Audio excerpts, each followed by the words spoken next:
വരുന്ന മിക്ക പേഷ്യൻസും പറയുന്നതാണ് കൈകളിലേക്ക് ഉണ്ടാകുന്ന വേദന, അതുപോലെ തരിപ്പുണ്ട്, പഴയതുപോലെ ഒരു പവർ കിട്ടുന്നില്ല, എന്തെങ്കിലും സാധനം എടുക്കുമ്പോൾ വീണു പോകുന്നു എന്നൊക്കെയുള്ള കംപ്ലയിൻസ്. അപ്പോൾ അവരുടെ ധാരണ പ്രകാരം ഇത് കൈകൾക്ക് എന്തോ പ്രശ്നമുള്ളതായിട്ടാണ് എന്നാണ്. പക്ഷെ പ്രോപ്പറായിട്ടുള്ള അസസ്മെൻറ്റിന് ശേഷമാണ് നമുക്കത് ഡിസ്ക് റിലേറ്റഡ് ആയിട്ടുള്ള പ്രശ്നം കൊണ്ടാണെന്ന് മനസ്സിലാവുന്നത്.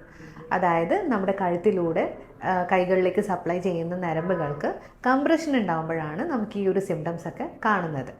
ഇത് ഒരു 80% കാണുന്നത് സിസ്റ്റം ഒരുപാട് യൂസ് ചെയ്യുന്നവർ, അതുപോലെ ബാങ്കേഴ്സ്, ടീച്ചേഴ്സ്, തലയിൽ വെയിറ്റ് ചുമന്നിട്ടുള്ള ജോലി ചെയ്യുന്നവർ, ഈവൻ വീട്ടമ്മമാർക്ക് പോലും നമ്മൾ ഈ ഒരു സിംറ്റംസ് ഒക്കെ കണ്ടുവരാറുണ്ട്.